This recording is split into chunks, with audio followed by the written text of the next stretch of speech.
Olá, pessoal, sejam bem-vindos a mais um episódio aqui do Vida na Arte. Cada biografia é uma obra, nossa playlist nova aqui do canal Paixão Analítico. Eu sou Daniel Hammerhäusmann, psicanalista, e hoje estou aqui com o José Neri, meu amigo pessoal, que é neto do pintor brasileiro Ismael Neri, o modernista, e filho do Emanuel Neri, né, que é filho do Ismael Neri.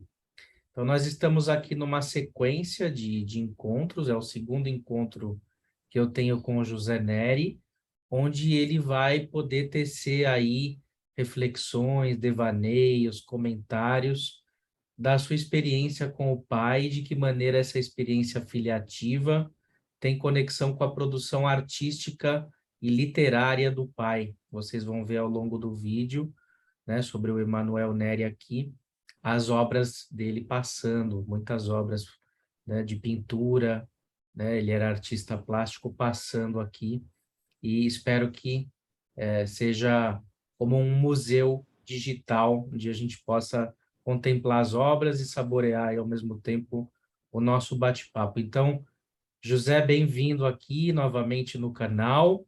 A palavra está com você. Obrigado, Daniel. Boa noite. Nosso segundo encontro, né? E esse agora você me presenteou com o tema, né, de Emanuel Neri, né? Uhum. Quer dizer, meu pai como um artista, né? O que ele representa, né? Para mim, o que ele representou. E, assim, papai, ele veio, né? Vamos colocar que o Ismael e a Dalgisa, né? Eles tiveram o Ivan, que era o mais velho, e papai, que era o mais novo. O lado do Ivan é muito interessante, porque é um lado muito assertivo, muito estruturado, né, para o que a sociedade pede, e o lado de papai é o contrário, ele deu sequência ao tumulto, né, da família, a gente chama de tumulto, né, nas palavras até da Ana Maria Arruda, né, mas é a parte realmente de conflitos, de sensibilidade, né? E de percepções, né? E também da forma, né? Muito própria de interpretar a vida e situações que o Ismael começou com ele. Papai foi intenso, né? Nessa questão e gerou até meu irmão. Não é, nós não vamos falar dele, mas meu irmão que faleceu também, ele vinha nessa mesma linha. E é muito interessante, né? Porque papai, eu divido papai o meu conhecimento, a minha relação com ele, né? O que eu conheci de papai efetivamente em três grandes fases, né? Três grandes etapas, né? Então, uma que é pequeno, que é meu pai, né? Vendo ele como uma pessoa mais paternal, com a arte girando em torno, né? Na segunda grande fase, grande etapa, né, da nossa relação, a arte de papai transbordava muito, o cheiro de tinta, né? O cheiro de tinta e o cheiro do cachimbo, né? Papai tinha assim, ele gostava de fazer misturas, né? O blend que ele mesmo fazia do cachimbo, então teve uma fase que ele colocava baunilha, né, nos fumos de cachimbo, ele buscava muita sensibilidade, Half and Half, etc. E aquilo tudo marcou demais o cheiro de papai, o cheiro de tinta. Dali para frente, eu acho que eu comecei a ver realmente papai como o artista que ele era, mas ainda, como eu posso falar, mantendo o papai afastado, porque eu estava numa fase que a minha expectativa era de fazer as coisas corretas na vida, e papai, Ismael, eles representavam não esse caminho certinho, mas eles representavam um caos. Para Uhum. mim, que eu, a priori, falava assim, não, isso aqui eu não quero. Uhum. Mas eu convivi muito com o papai, né?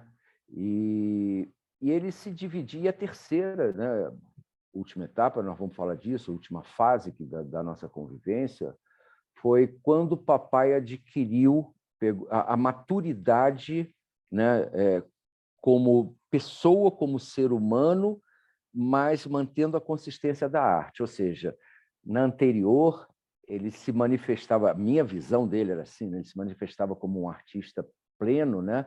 A produção de papai era incrível, vou comentar sobre isso, né? mas era aquela coisa que eu falava assim, não, mantém isso um pouco distante, mas me impregnava, né? Ele o tempo todo, né? Eu convivia muito com ele, né? Ele era separado da minha mãe, mas eu passava muito tempo com ele, na casa dele, nas vidas dele, com as esposas e as mulheres que ele teve também, né? Então a vida dele para mim era muito diversificada. Mas uma das coisas que sempre me chamou a atenção, Daniel, com o papai foi a caricatura. Vamos começar a falar um pouquinho daí, né? O papai ele tinha um nível de produção, eu vou falar um pouquinho também com o meu irmão. Os dois tinham uma produção que, a qualquer momento, eles estavam desenhando alguma coisa ou em alguma coisa. Era na parede, era num objeto, era numa tela em si, né? E papai, particularmente, além de desenhar, ele tinha aquela produção do escrever, né? Do manifestar. A minha família, aliás, o Daniel, isso foi uma entrega da Dalgisa. A Dalgisa se expressava por cartas, né? E papai seguia essa linha também, não só na relação com a gente, mas principalmente transformando isso em expressão, né? De poemas. Papai escreveu livros de poemas. Eu tenho um poema que ele fez para mim maravilhoso que eu guardo até hoje, né? É muito íntimo esse poema. E escreveu livros também, mas ele expressava demais, né, a percepção dele e os conflitos dele pela escrita, né? Tem muitos rascunhos, eu tenho um material até bem consistente, mas que nunca foi publicado, mas são os pensamentos dele, né? Diz que o Ismael também fazia isso, mas com o quadro, né? Ele pintava e jogava fora, pintava e jogava fora, né? Então, papai, a figura dele me marcou muito com, né, essas ilustrações, as caricaturas, e que eu brincava, que eu pedia muito a ele que fizesse, né, a caricatura, ele fazia muito rápido para mim, e o cachimbo. E, ao entender um pouco mais de papai, nessa minha terceira fase, eu descobri que ele teve um contato com um artista, Rockwell. Ele é um americano que fazia muita capa de revista e a principal característica dele era a ilustração. E papai conviveu muito tempo com ele e eu fui ver a figura, ele fumava cachimbo. Então, ali, eu acho, quer dizer, depois de papai passar por relações com Portinari, com Guignard, com, né, o Rivera, que aí eu até vou falar da obra dele, como essas figuras marcaram, né, para ele, né? A relação dele comigo, a imagem dele para mim era o cachimbo, né, fundamentalmente, e o desenho, né? E eu fui entender que foi ele teve muita afinidade com esse Rockwell, né? Os dois eram tipo, o papai era meio não era boêmio, mas o papai teve essa fase dele de estudos, de viajar, papai era meio playboy, papai gostava muito da vida, digamos assim, mais solta, vamos falar dessa forma, né? E ele, então, se identificou muito com esse Rockwell. Mas, se você olhar, papai, uma das coisas que eu gostava muito dele, gosto muito do trabalho dele, é o surrealismo, né? Papai se inspirava muito no Salvador Dalí, né? Mas, ao mesmo tempo, a obra dele tem uma coisa de realismo social. E eu fui ver que esse realismo social ele pegou muito com o Rivera, que fazia aquele muralismo social, se eu não me engano, né? Era uma pintura que ele chamava de... Até vi isso lá no México, de muralismo social. Aliás, tem toda a história, inclusive, do México, né? no museu, pintado pelo Rivera, né? E eu fiquei até umas 3 horas ali com um guia que ele me explicava cada detalhe. Maravilhoso o trabalho, é quase que 360, né? E aí eu comecei a entender, na medida em que eu fui conhecendo o trabalho desses artistas que foram mentores ou de alguma forma ele trabalhou com eles, né? Eu fui entender o conjunto de papai, o conjunto de trabalho, porque o estilo dele de pintura, que ele chamava, era de reportagem temática. E aí eu sempre fiquei assim, o que é isso de reportagem temática, né? Vamos tentar entender um pouco isso daí, né? Papai adorava muito abstratos, e essa reportagem temática. Inclusive, um dos quadros mais importantes que você teve a oportunidade de conviver com esse quadro, né, comigo também, é A Vida de Papai, que é uma reportagem temática. E o que é legal é que essa reportagem temática, as figuras são caricaturas, mas uma caricatura que já ganhou... O caricato foi na imaginação dele, né, desse lado social, desses conflitos, né, sociais, que ele, na verdade, caricaturava como uma figura nos quadros que tinha toda uma relação de reportagem temática, que ele mesmo definia, né? O meu trabalho é uma reportagem temática. Então, quando a gente começa a olhar isso tudo, você pega, por exemplo, se eu não me engano, um Rivera, você pega, tinha um cara lá, o José Orozco, o cara não, um pintor também mexicano, e os dois tinham muito essa questão do realismo social. Rivera era puro realismo social mexicano, né? Então, ali, eu falo assim, papai pegou esse ingrediente, né? Pegou essa linha, essa percepção, essa sensibilidade, mas, ao mesmo tempo, ele traduziu, olha que legal,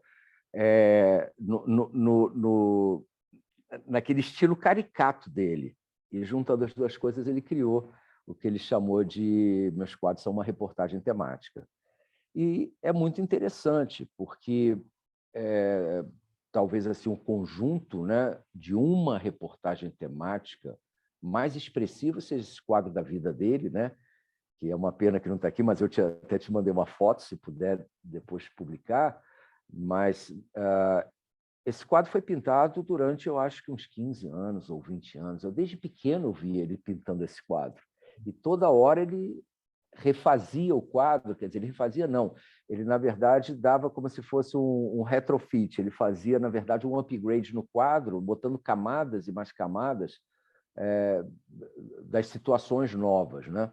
Então, esse quadro aí, ele vai desde a vida do Leme, de como ele via, né, aquela parte bonita que ele diz que foi quando ele viveu no Leme, garoto, que foi a infância feliz dele, né? Então, papai, lá no Leme, era muito marcante o vendedor de sorvete, da Que Bom, era um farol, e ele convivia, ele morava com a Dalgisa, né? O Ivan também, mas daí para frente, vovó começou a ir para o lado mais político e começou a ter menos tempo para eles, né? E papai foi parar num colégio interno em Petrópolis, se eu não me engano, o Colégio Werneck. E ele sempre me contava essa história de que ele ficou desesperado e resolveu fugir. E passou uma semana andando e vindo para o Rio, né? E assim, ele veio pela linha de trem, aí ele conversava todas as impressões que ele teve, aquela coisa do medo, ao mesmo tempo com a vontade, e que ele chegou aqui, tomou uma surra da Dalgisa e voltou no mesmo dia para o Colégio Werneck, né? Então, aquilo marcou sempre muito papai, em termos, digamos assim, da iniciativa dele e do bloqueio da iniciativa dele, né? Então, eu via essa situação. Um outro ponto também legal de papai é que, como eu disse, assim, ele teve 7 companheiras, vamos colocar entre esposas e companheiras, né? Algumas da idade dele, algumas mais novas, né? Minha mãe foi a primeira, né? Aí, e a cada, digamos, relação dessa, papai produzia muito quadro e muita poesia, nos conflitos todos de cada uma, né? Daquela que em algum momento rejeitava, né? E daquela que, na verdade, se transformava numa parceira, e ele, como a Lúcia, que ele saía abastecendo de quadros. Ele tem uma ex-companheira dele, a Lúcia, que ela deve ter na casa dela, eu acho que uns 40 quadros de papai, que ele pintava numa produção muito grande para ela. E essa produção sempre era caracterizada por essa reportagem temática, mesmo que seja só digamos, uma fotografia. Por exemplo, tem um quadro, que, se eu não me engano, você tem ele, que é o conflito social, onde você tem no meio um cachorro fazendo cocô na rua, naquela típica posição, e em volta toda a sociedade de nariz em pé. Sim, esse quadro Então, tá com a minha mãe, da minha mãe esse quadro. tá com a sua mãe, né? eu me lembro que ele conversou bem comigo sobre esse quadro, né, que era o choque dele entre uma sociedade, né, que se achava, né, não física, até metafísica, e a realidade do que ela era, que era aquele cachorro que ele viu um dia na rua, né? E que Então, eram os podres, né? Esse quadro vai aparecer aqui no vídeo. Ele foi selecionado. foi selecionado, né? E é um quadro até que eu pensei de colocar na capa do vídeo, inclusive. Eu acho muito... Porque é um quadro bem psicanalítico, né?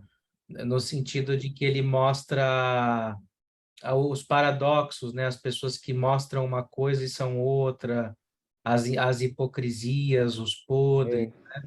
É, exatamente, que não quer nem ver aquilo ali, né? Na Não quer nem verdade, ver. todas as figuras são de rosto contrário lá à cena, Nariz né? empinado, é. Então os quadros, ele quando falava mesmo de reportagem temática, era rigorosamente isso, né? Papai, ele foi um jornalista, né? E agora vamos começar a juntar, porque faz muito sentido isso tudo, né? Vovó Dalgisa era jornalista, ele seguiu a mesma linha. Papai, se eu não me engano, trabalhou na Última Hora, depois foi correspondente, né? Da imprensa estrangeira, e ele até morou na Itália por conta disso. E é muito interessante, porque tem aí um conflito, Daniel, o antagonismo, talvez. Papai, por um lado, ele, quando ia fazer as reportagens, né, quando ele escrevia as matérias, ele era de uma precisão, de uma percepção muito clara, justamente desses conflitos social, do realismo, né, vamos colocar assim, né, social. Mas, por outro lado, quando ele falava de si, da família, né, que foi talvez o grande motivador, o grande berço, né, de ideias, de quadros, desse livro que ele escreveu, A Coraça da Alma, né? Papai fazia uma fantasia muito grande dessa vida dele, né? Da relação dele com o Ismael, com a Dalgisa. É muito interessante isso, você talvez consiga colocar isso tecnicamente muito mais assertivo, porque, para mim, era uma coisa, era um contraste, assim, era um conflito que eu não conseguia entender a lógica disso, né? Então, se ele, por um lado, né, papai, quando eu conversava com ele, que ele ia fazer análise de situações, análises políticas até, ele era assim de uma precisão, de uma assertividade, pelo menos, que me dava assim toda segurança na conversa com ele. Mas, na hora que ele falava dele, ele me convencia, ele nos convencia de um mundo que não era realidade. Depois, quando eu conversei com outras pessoas que levantaram toda a vida de vovó também, dele junto, né? Porque papai e a Dalgisa seguiam.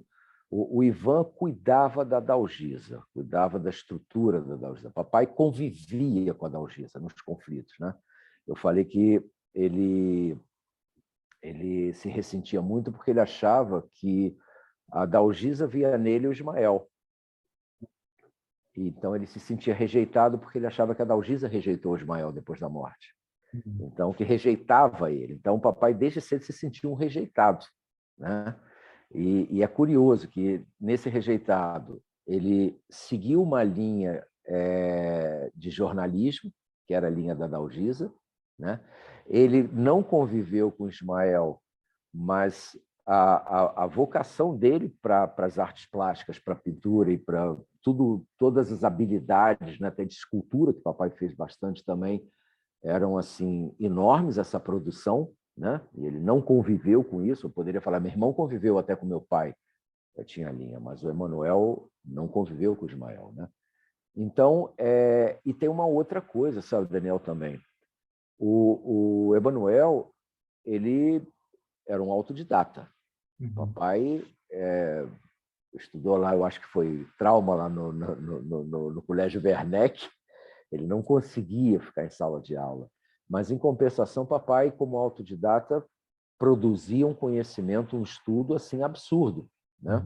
Então, até ele mediar isso, né, nas conversas, por exemplo, que ele, em dado momento, ele precisava colocar informação como uma forma.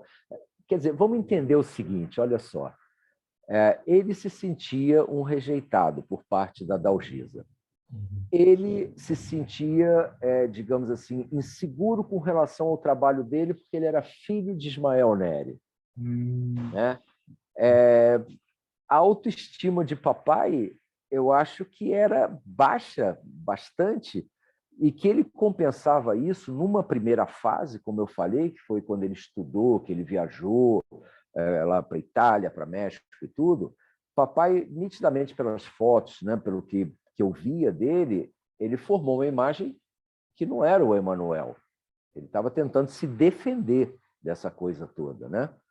A pintura dele mesmo nessa época, ela era uma pintura, eu não sei te precisar os quadros, mas ela era uma pintura chata. Era uma pintura que não tinha o movimento dele, a dinâmica dele, né? Que hoje, eu quando te falei da terceira fase, quando meu irmão morreu, esse último lote que ele pintou, ele tem uma energia absurda, porque ali era Emanuel Neri mesmo, né? Assumido completamente como ser humano, assumindo como ele falava o yin e o yang.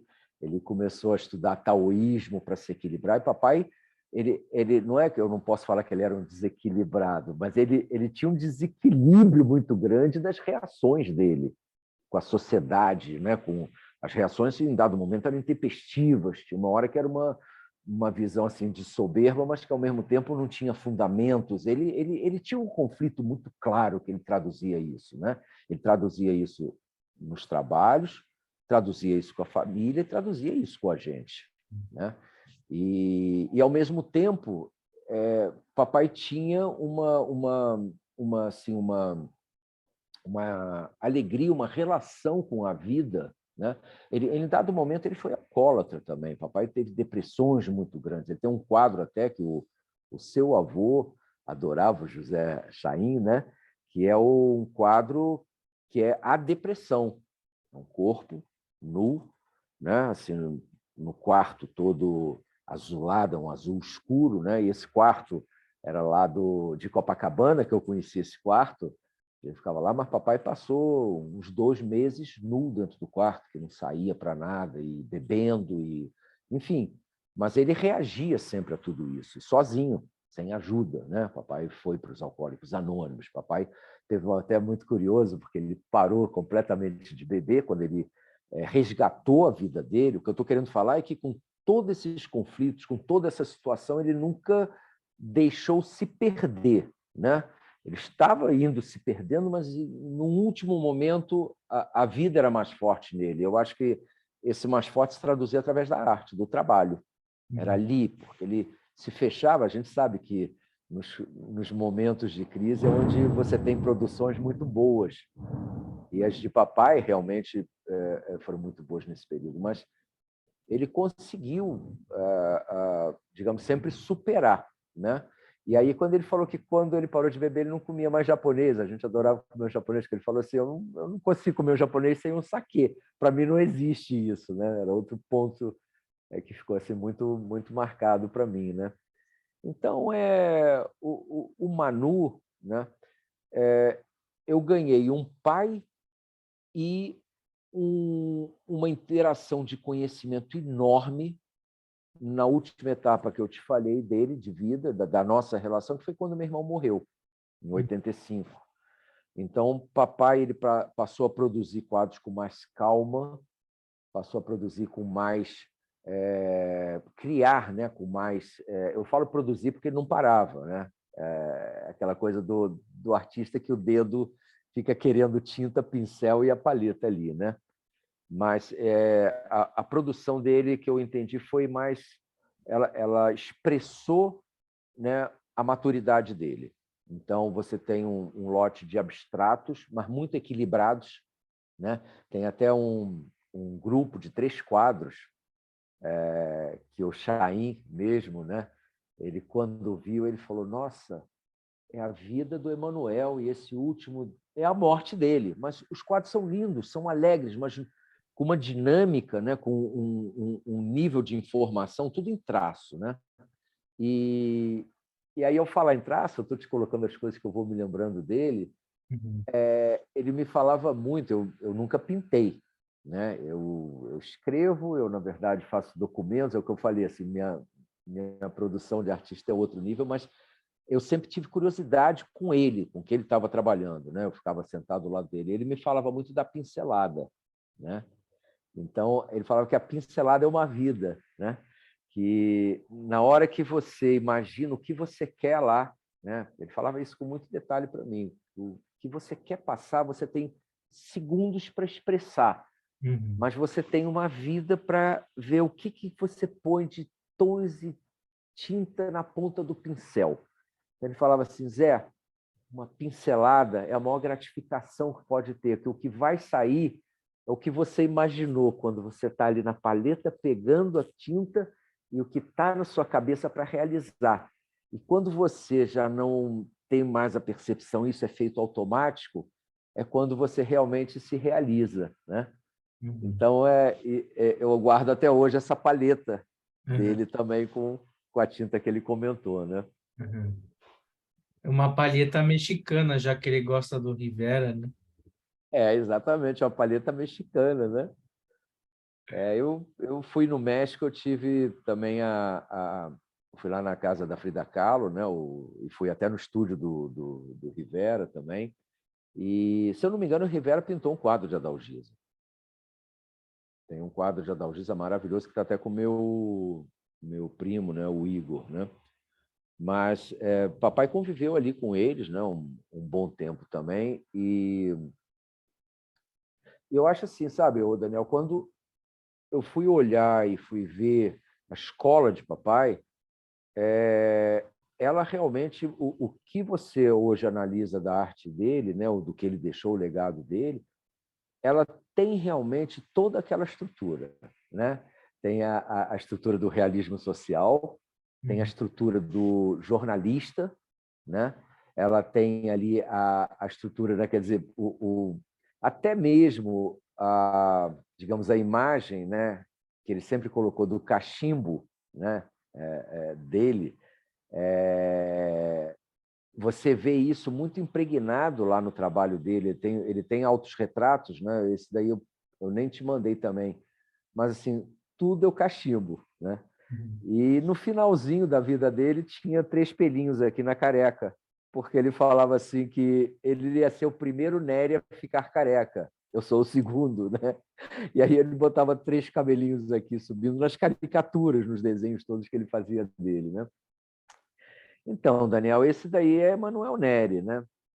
Uma Uhum. figura que hoje, assim, eu penso nele assim com orgulho desse antepassado, né? Os quadros, até recentemente você me perguntou, né, pelos quadros dele, esse último lote que eu tenho, mas assim, eu criei um apego com esses quadros assim absurdo, né? Então, hoje tenho minha filha, né? Eu estou na casa aqui. O que isso influencia em mim? Eu queria até falar um pouquinho, por exemplo. Eu vivia o tempo todo garoto dentro de estúdio. A casa de papai era um estúdio, com cheiro de tinta e cheiro de cachimbo, como eu coloquei, e ilustração o tempo todo. Então, eu trouxe isso às minhas casas. Eu só me sinto bem com muita coisa na parede pendurada, desde objetos a quadros, né? E eu Uhum. tenho esse privilégio de ter os quadros de papai, né? Que, como eu te falei, não tem nada de Ismael, não tem de ninguém. Eu ainda me sinto, né? A obra de papai, ela, assim, para fazer uma ponte entre o que ele produziu, o impacto que isso criou comigo, por exemplo, teve um período que a gente ficou muito próximo depois da morte do meu irmão, que eu, como eu sou um publicitário, sou um marqueteiro, né? Eu tinha toda uma série de apresentações e processos que eu falei que nessas apresentações e processos eu expressava a minha arte, mas eu trouxe papai também, porque ele passou a ilustrar muito dos meus trabalhos, nas minhas apresentações, né? Eu tenho até hoje as ilustrações todas dele. Ele adorava quando algum dos filhos dava oportunidade dele expressar o trabalho dele, né? Te ajudando também, né? Então,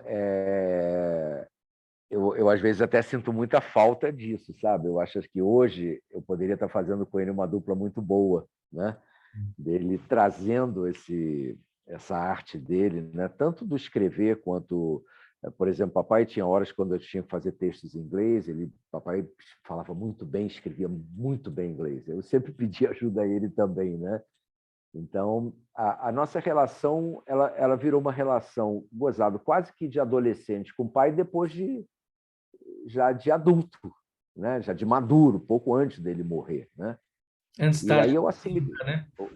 Oi? Antes tarde do que nunca, né? Antes tarde do que nunca, né? Mas eu me interessei muito por ele, e isso deixou alguma coisa comigo também, falando rápido do que papai representou para mim na minha expressão hoje, né? Eu entendi, sabe, Daniel, assim, primeiro que o caos, né? Papai era um caos. E eu entendi que o caos é a coisa de mais bom senso que tem, né? Quando você se libera para o caos, e o trabalho, a pintura de papai é caótica, apesar dela tentar buscar uma lógica, né, como reportagem temática, ela tem um bojo de lógica, mas ela é um caos visualmente, você olhando o trabalho dele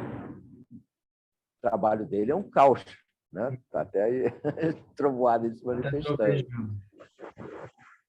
trovejando aí bastante. Então,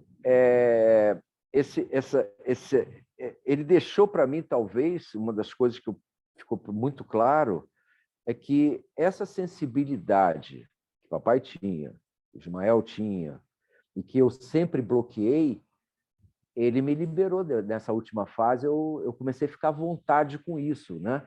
E aí eu comecei a sentir realmente, né, cores que começaram a chegar de uma forma como eu nunca tinha visto, as percepções visuais que entram. Ou seja, eu comecei a sentir algo que eu falava, nossa, tem um antepassado junto aqui, né? Tem aqui um DNA que está me trazendo e que me dá um prazer muito grande, né? Até mesmo, o Daniel, para e assim degustar obras de outros pintores, né? Então eu teve uma exposição aqui em São Paulo que eu fiquei 3 horas ou 3 horas e meia na fila, se eu não me engano foi Picasso, e assim depois foi um prazer tão grande ficar 1 hora e meia olhando cada um dos quadros e buscando a pincelada, como eu te falei, né? E na verdade meu conhecimento da pintura é a convivência com ela, não é o estudo da pintura. Meu viés é outro. Mas o que eu estou tentando te falar é essa convivência com a pintura, com o cheiro da tinta, né? Com os quadros, com aquela situação. Então, esse é Manuel, né? Sim, e eu me lembro de você ter me dito que durante um tempo, tanto quanto o Ismael, em relação ao Manu, né? Emanuel, teu pai, né? Você achava eles uns malucos, né? E hoje o teu trabalho na Mitsubishi, através de criação, você resgata de uma outra maneira essa veia artística, né? Então me parece que a arte produziu uma filiação harmônica, né, para você de alguma maneira, né? Totalmente harmônica. E mais até, Daniel, quer dizer, tanto no trabalho, porque papai, com todo esse lado artístico dele, tudo, papai foi muito empresa também. Papai foi diretor de marketing de Grupo Peixoto de Castro, papai cuidava de produtos, cera Polvax, eu nunca me esqueço disso, né? E ele jogava no trabalho dele de empresa, a arte dele também. Isso foi algo que eu não percebi, mas que eu convivi com isso, né? Eu comecei a trabalhar nessa área por causa dele também, né? De marketing, né? E, e quando eu comecei a não criticar mais o comportamento desestruturado, se é que eu possa falar assim, ou tumultuado, né? Ou comportamento, na verdade, ilógico em muitas situações, ou fantasioso em outras, mas que no meio disso tudo tinha um gancho que era sensibilidade, em última análise, né? Eu, quando comecei a entender e me soltar para isso, né? Assim, foi um legado de papai, eu não tenho a menor dúvida. Hoje eu tenho manifestações, por exemplo, eu me divirto muito, é uma coisa que eu não sabia, mas por exemplo, aqui em São Paulo é um nível de produção de trabalho muito forte, né? Então, eu sou um carioca que trabalho 12 horas, 14 horas, problema nenhum. Mas tem um momento aqui em São Paulo, eu falo que é um triturador de carne. Então, qual o prazer pessoal que eu posso buscar quando eu chego em casa, né? Depois de um trânsito danado, depois de um dia, né? Enfim, bastante produtivo e tracionado, como a gente chama, né? Eu comecei a olhar fotos, né? Instagram, aquela coisa, vendo, e em algumas fotos aquilo me tocava profundamente, as cores, o processo. Eu falava, nossa, eu quero interagir com isso.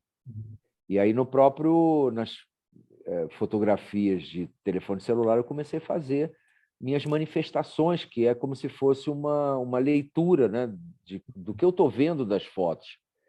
E isso tomou proporções, Daniel, assim, de eu ir longe, de eu fazer 5, 10 por noite, às vezes, mas para me divertir. Então, quando veio essa ideia do me divertir, foi quando eu me soltei que eu comecei a perceber tudo isso, porque antes era um bloqueio em relação eu não quero ser daquele jeito, né? Então, a influência de papai, depois que ele morreu, para mim foi total, apesar de eu ter segurado, né, toda, assim, não quero parecer com o Emanuel, né? O Emanuel é uma pessoa, eu sou outra, não. Tá tudo junto e misturado nisso aí das suas formas, né? Escrever, você vê. Papai tinha o dom da escrita, vovó Dalgisa, o dom da escrita, né? Eu acredito, pelo que eu produzo, da mesma forma, só que a minha escrita não é para romances, não é para... É escrita para retratar, digamos, processos, trabalhos, relações de consumidores, né? E aí isso eu faço com muita propriedade. Eu falo, não, tem aqui a artezinha dos Neres também, né?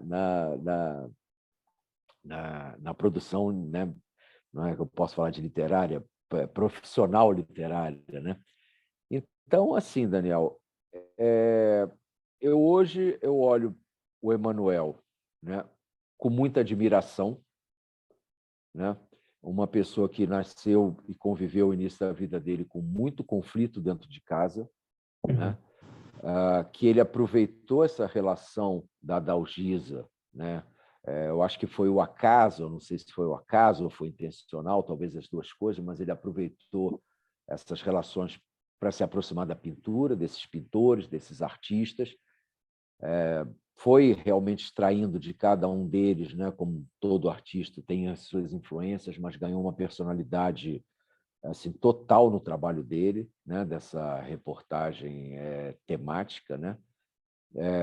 Nos livros de papai, né, ele tem, se eu não me engano, Almas Contrastantes e Forças Contrastantes e A Coraça da Alma, né? A E Força Contrastante.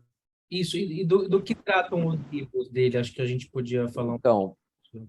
as Forças Contrastantes são, na verdade, poemas. Papai, ele queria escrever um livro com poemas, né? E estudou bastante, né, a estrutura para poder fazer os poemas, mas o grande livro, A Coraça da Alma, é uma biografia dele. A Coraça da Alma é um livro de 600 páginas e que ele conta todo esse conflito que eu estou tentando aqui, em poucas palavras, colocar. Então, ele fala, né, desde a infância dele, ele fala, inclusive, desses episódios do Colégio Werneck, ele fala, né, da Dalgisa muito, das lembranças da Dalgisa com o Ismael, que os amigos e as pessoas contavam que ele convivia, mas ele fala também muito da vida dele dentro do ambiente político com a Dalgisa, né? Conta histórias de Getúlio maravilhosas, conta toda a história, né, da junta militar que caçou a Dalgisa, inclusive com o almirante Rademacher, que ela, quando era jornalista, ela criticou uma atitude dele lá na Marinha, e ele, quando se transformou num dos membros da junta militar, uma das coisas que ele fez foi caçar a Dalgisa, e ele Caçar em conta que com sentido? toda a propriedade. Oi? Como assim caçar ela? Em que sentido? Ela foi caçada, o mandato dela foi cassado Ah, com a junta militar, né? Quando entrou a ditadura, esse comandante, Almirante Rademacher, foi direto em cima dela. E aí tirou todos os direitos políticos dela, né? Caçar o mandato político dela. Ao mandato político, então. O mandato político dela, entendeu? Ela era deputada federal, né? Isso é importante dizer. E foi ali, vovó foi deputada estadual, foi deputada federal, e foi ali que ela se desligou definitivamente, né? Mas, e papai acompanhando todo esse processo, né? Porque a Dalgisa morou com o papai um ano, como eu comentei. E ele é muito interessante porque ele entendia que a Dalgisa não assumia ele completamente, porque ele era cópia de Ismael, né? Mas, ao mesmo tempo, ele cuidou da Dalgisa com muito carinho. E depois eu vim saber que a Dalgisa também deu toda a atenção para ele também, né? Então, ali era, mais uma vez, a forma de ver os conflitos, né, dele. Né? Como eu comentei, eu acho que papai ele tinha um mundo muito próprio de análise da família, muito próprio. E se você me perguntar, é bom, é ruim? Não, ele tinha muito amor de família, ele criou para a gente muitos quadros de amor. Eu tenho quadros onde ele tenta manifestar a relação de amor com a família, os filhos, as esposas, enfim, né? Mas, ao mesmo tempo, tem aquele outro lado que eu comentei, né? Que eu não sei se você lembra, né? Você deve lembrar, lógico, mas quando eu falei do Ismael, que o Ismael não criou uma sequência com a família. Né? O Ismael é como se ele tivesse levado o mundo dele muito próprio. Já o Emanuel, ele criou muito essa visão de família e romântico com a família, de uma família amorosa. Ele sempre se ressentiu de todos os casamentos dele que não deram certo, né? Ele viveu apaixonadamente cada relação, né? Mas, ao mesmo tempo, ele acabava assim não se apegando a isso, né? Então, papai ele passava assim contrastes, né? Que às vezes deixava a gente meio, né? E isso você vê também nos quadros dele. Você vê quadros pesadíssimos, Daniel, densos, né? Tem um quadro que eu acho que você tem, eu não me lembro o nome, mas ele é uma figura humana se rasgando toda, uma figura toda dilacerada, né? E ali era o auge dele, né? Dos conflitos dele com o alcoolismo e dos ressentimentos que ele tinha de não ter a mulher, de não ter os filhos junto, mas ele mesmo não conseguia viver isso. Se ele ficasse muito tempo no casamento, ele não conseguia sustentar isso, né? Mas esses que são os contrastes dele, né? Eu acho assim, a ideia aqui, justamente no canal Paixão Analítico, né, mas também na playlist Vida na Arte, é a gente mostrar justamente a humanidade das pessoas. Humanidade, que eu digo, não é só o lado bonzinho, né? Mas são os seus erros, os seus paradoxos, os seus equívocos, né? O vídeo anterior sobre o Ismael Neri, ele teve proporcionalmente bastante dislike, né? Ou seja, porque muita gente esperava ouvir uma espécie de poesia linda e maravilhosa, né, sobre o Ismael Neri, que é um autor maravilhoso sobre vários aspectos, mas ele também tinha um lado humano, né, paradoxal, e que você não poupou, né? E eu acho que não teria por que poupar mesmo, justamente porque a gente mostrando os paradoxos das pessoas, isso humaniza, tira as pessoas do pedestal, né? Eu acho que aproxima o E ser foi humano essa a do intenção. outro. Essa foi justamente a intenção, que é justamente do que a gente estava falando agora dos podres, né? Que as pessoas precisam esconder e tal. Então você vê que mesmo tendo essa dificuldade filiativa entre o Emanuel, o Ismael e no momento você com o Ismael e o Emanuel, existe um elo entre vocês três que me parece que é de ter uma paixão pela verdade, né? De poder além da hipocrisia de mostrar o seu aspecto íntimo, né? E justamente o Ismael Neri e o Emanuel Neri são autores muito intimistas nesse sentido de mostrar a É, alma, né? O que está por dentro, está dentro de nós, né? exato. Ô, Daniel, que legal esses dislikes. Você estava falando, eu estava entendendo assim, que fantástico, Uhum. porque, repara, é exatamente isso, pelo menos que é a proposta da nossa conversa, minha proposta, né? Essa é a realidade aqui, isso é o que está valendo, né? E o dislike mostra, para mim, muito claramente, né, aquele quadro que a gente estava falando dele, entende? Aquele quadro de como eu vejo a vida, né, arrumada. A vida do Ismael não é arrumada, a vida do Nery não é arrumada. Né? A produção, você às vezes até olha uma obra, né, e fala assim, que isso aqui é um gênio que fez. Esse gênio é um louco, às vezes ele tem um lado desprezível humano. Né? E assim, não quer saber disso? Não, é isso. Né? É isso. Na verdade, eu só vou me sentir bem falando da família, né?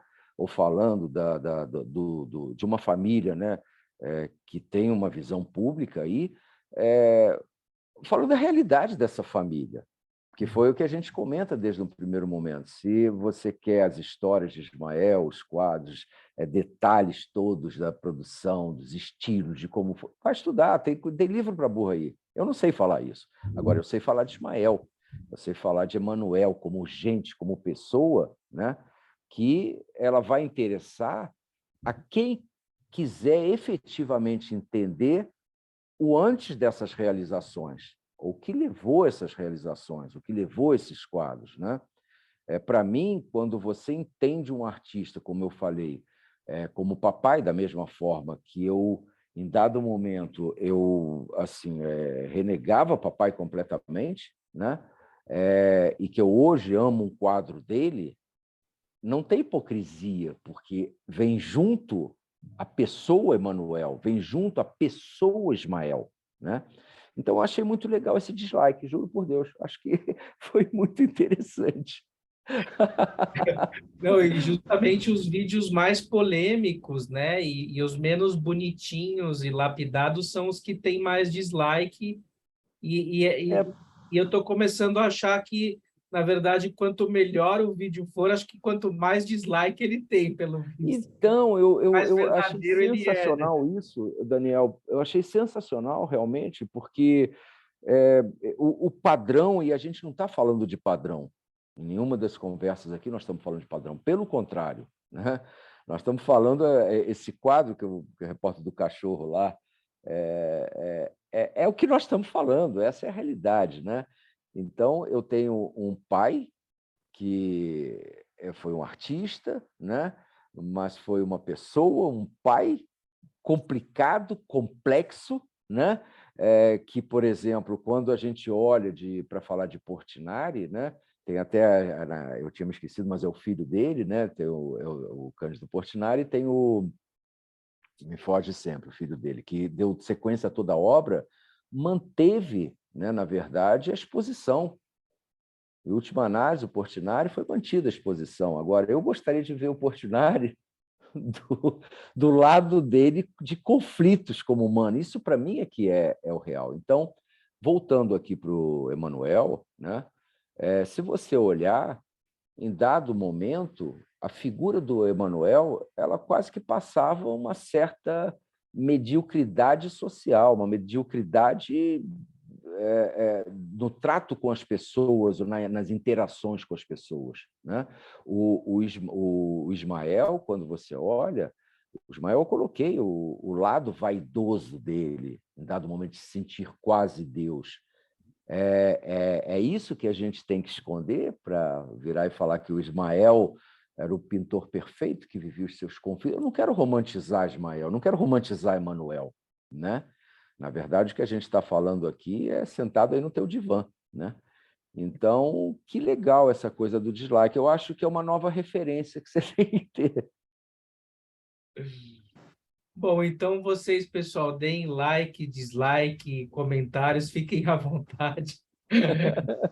A vida é assim mesmo, né? E ainda bem que tem diferenças de posição, né? Tem gente que gosta, que não gosta, e às vezes a pessoa pode gostar e não gostar de uma coisa ao mesmo tempo, dependendo do que é, sob vários aspectos, dependendo de como a gente enxerga ou lida com aquilo, né? Então, esse é o espírito da psicanálise, é a verdade, a ambivalência, os tropeços humanos, né? Para além aí de um jogo de midiático de aparências. Eu acho que, de alguma forma, nós estamos aqui para isso, né? Então, eu gostaria de agradecer a presença do José Neri hoje. Não sei se ele tem algum comentário, alguma palavra final, mas acho que está dando mais ou menos 1 hora de gravação e creio que já é um ponto interessante. O que que você acha, Zé? Eu acho interessante e fala a minha colocação final sobre o Emanuel Neri, né? É assim, é que eu tive um prazer enorme em conviver com ele, eu tive um prazer enorme em odiá-lo em certo momento, prazer enorme em amá-lo como eu amo hoje. Quando eu olho o que papai deixou, para mim isso é precioso a cada dia, né? Primeiramente como um legado realmente humano, um legado de sensibilidade, de manifestação íntimo, né? Que é o que eu sinto, da vontade de eu guardar papai aqui no meu quarto, né? Com as coisas. Não tem problema nenhum, né? Pelo contrário, eu só enalteço o papai na hora que eu olho e falo que ele, em dado momento, foi uma figura odiosa, em dado momento, uma figura carinhosa, né? Mas por quê, Daniel? Porque o que eu acho é que tanto Emanuel quanto Ismael, eles foram mais... Talvez essa seja a genialidade na minha forma de ver, né? Eles foram humanos ao extremo. E humanos é o que você acabou de comentar, o que você colocou, né? Não vamos viver a hipocrisia só de um lado, de algo que é estruturado porque me deixa bem, né? É estruturado porque eu não tenho a minha estrutura interna de viver o caos. Eu acho que com os dois, e conversando com o papai, agora com essa oportunidade que você deu, eu acho que os dois são puro caos, e esse talvez tenha sido, digamos, o maior presente, a maior oportunidade que eu pude assumir na minha vida, que é olhar e falar assim, o caos me permite a sensibilidade, ele é o equilíbrio, ele é o bom senso, porque ele carrega todas as situações e não busca, digamos assim, um lado, né, um partido de uma situação. Então, é isso. O que Ismael deixou para Emanuel, que foi esse caos da vida dele, o que papai deixou para mim, através de tudo, que foi também esse caos, eu talvez, como terceira geração, fale o seguinte: estou pronto para esse mundo, né, mais real, mais, digamos assim, autêntico, né, entre as situações e a nossa realidade. Então é Parece isso, né? parece que teu avô e teu pai te deram a licença poética de errar, né, também. Total, total, total, sem o menor problema, né? Pelo contrário, até com um aprendizado, né? Uma oportunidade. No dia que papai me falou assim, Zé, você gosta de assistir filmes ruins, né? Filmecos? Eu falei, não, de forma nenhuma. Não, mas vai, porque é muito importante você perceber todas as situações e, com isso, você ir tendo a tua crítica, né? Então, eu talvez, esses dislikes, o que eu gostei foi essa questão, justamente, de olhar esse outro lado, que ele precisa... Ele é o equilíbrio, ele é, talvez, o bom senso e ele é a autenticidade. Meu amigo Saravá, pessoal, muito Saravá, muito obrigado pela presença e até o próximo Vida na Arte. Um grande abraço. obrigado.